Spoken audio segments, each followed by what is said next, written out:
Hey everybody, welcome back to Idaho Voyager. David here with you, and pretty cool episode coming your way. I got my buddy Jeritt right here, who's an Idaho native, lived all his life in Boise, Idaho for the most part, and there's some places in Southern Idaho that he has not been to, and so we are going to go on a road trip and take him around the Magic Valley to some points of interest, and we're going to do some off-roading back through the backcountry Forest Service roads and really get Jeritt up to speed on Southern Idaho, and you're along for the ride. So stay tuned. That's coming up next right here on Idaho Voyager. From the mountains to the valleys, what a sight to see. Idaho Voyager, come and travel with me.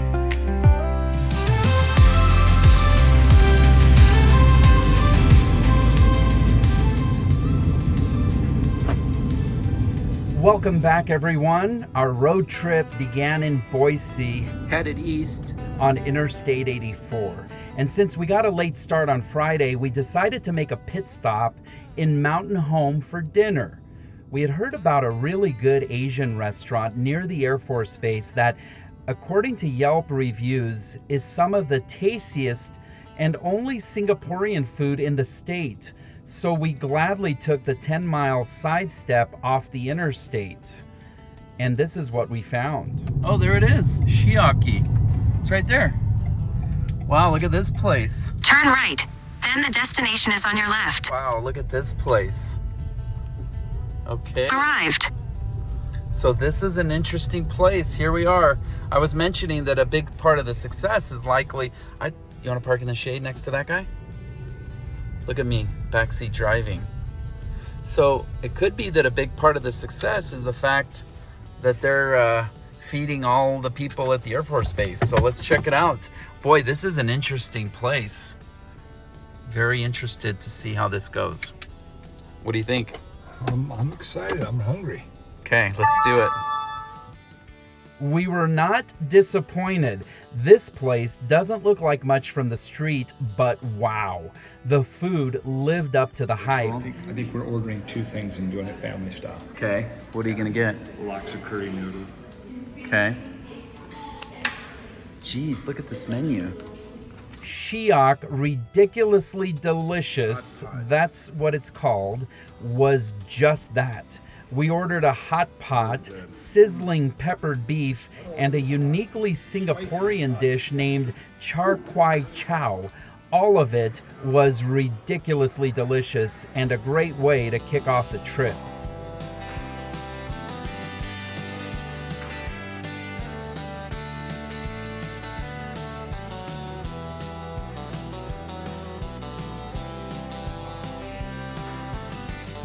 We stayed in Twin Falls and set out on Saturday morning along the south side of the Magic Valley, headed to the tiny town of Castleford. Our destination, Balanced Rock. On the way, we made a stop at Balanced Rock Park, a charming little campground with a ton of shade along Salmon Falls Creek Canyon. This was a beautiful little surprise. Man, dude, bringing Moonbeam down here. Hanging out wouldn't suck. Oh, good Lord, you gotta do that. Look at the size of those lily pads. God, look at all this shade. There's nobody here. Not a soul. Let's... You got it all to yourself. Yeah, I want to see if there's a place to park a trailer. Dude, this place is awesome. Balanced Rock itself, just up the road, is a famous rock formation that defies gravity. 48 feet tall and weighing 40 tons, it balances precariously on a pedestal only 3 feet by 17 inches. This is definitely worth a visit if you're ever in the area. From Balanced Rock, we headed north to my hometown of Hagerman in the beautiful Hagerman Valley and a visit to Malad Gorge. This incredible place is part of the Thousand Springs State Park System, which features several attractions. Malad Gorge is right off the interstate and is highlighted by a 250-foot deep canyon that runs 2.5 miles along the Malad River. A section of the Oregon Trail is visible here, which we always enjoy. Rock pigeons, red-tailed hawks, and golden eagles nest in the canyon as well. There's several overlooks and a pedestrian bridge that offers breathtaking views. In addition, there's a wonderfully shaded area for gathering and picnicking with large and lush lawns. From Malad Gorge, we worked our way back south along the Snake River to visit two other units of the Thousand Springs State Park, Ritter Island and Box Canyon.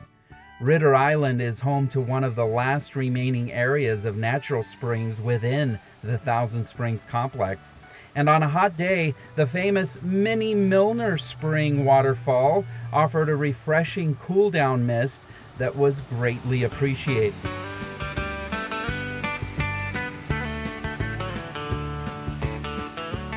Box Canyon, just down the road, is a 350-acre park with a canyon 250 feet below. At its head is the 11th largest spring in North America.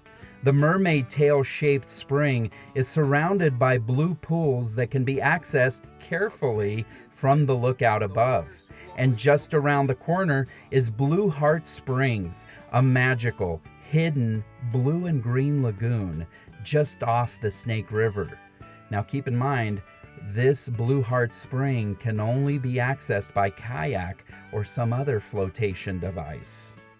After Box Canyon, we passed through Wendell, Idaho, and then headed south for some ice cream at Cloverleaf Creamery in Buhl.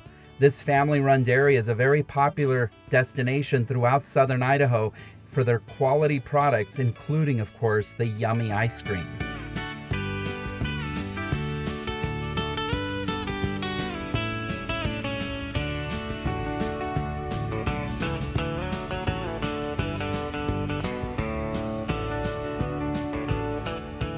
We wrapped up Saturday with a descent down into the Snake River Canyon in Twin Falls, in the shadows of the world-famous Perrine Bridge, and just off the winding road is the magical Perrine Coulee Waterfall.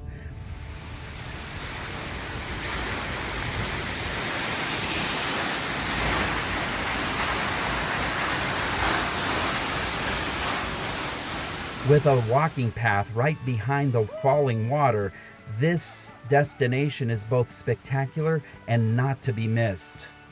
On Sunday, we headed back to Boise, and to say we took the scenic route would be a vast understatement.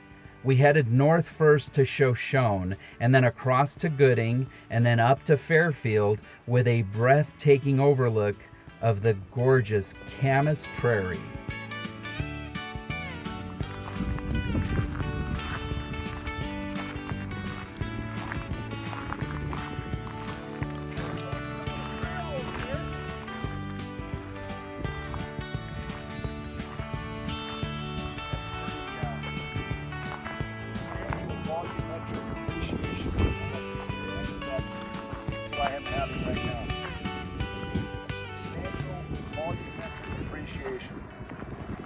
There's only one place in Idaho where you can probably get this kind of east-west. I mean, imagine the distance between as far as you can see west versus as far as you can see east. And tell me that there's another place in Idaho that you could see so far. Kind of a distance. I don't know. That's got to be at least 80 miles, maybe more. Don't you think? It's a lot. Look at that. Oh, careful now. Oh my goodness. Oh,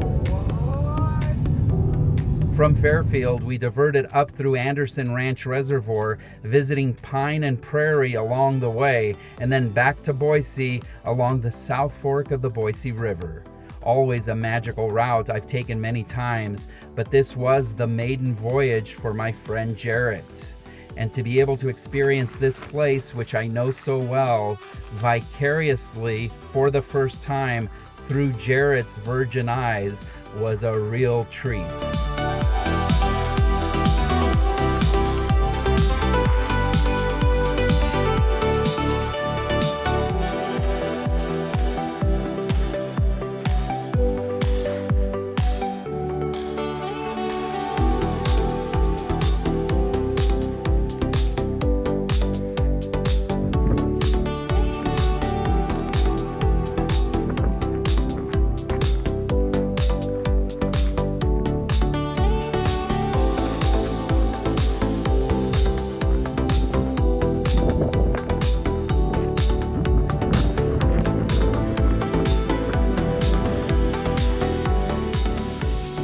Chubas. Chubas. Chubas. So what is Subas again for the Come, camera? come, cow. Come, That's cow. German. German. Come, cow. Come. Come, It's bossy. not, I don't think they understand German. They're not moving. Was ist deine Problem, meine Freund? Not impressed.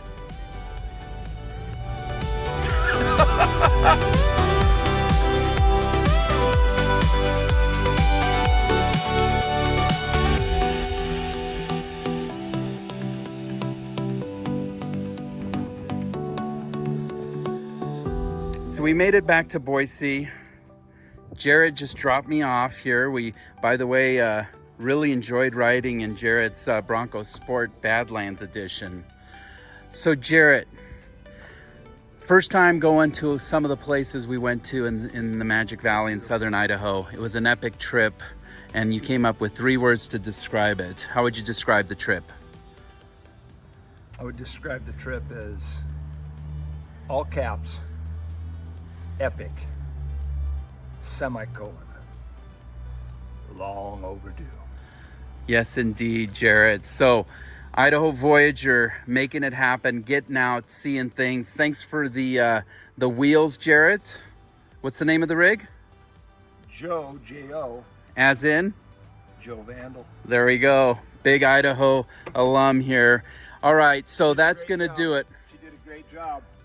Great trip, and hope you enjoyed it. And if you like the content, make sure to like and subscribe, and we'll see you next time right here on Idaho Voyager. I'm very happy. I'm very happy.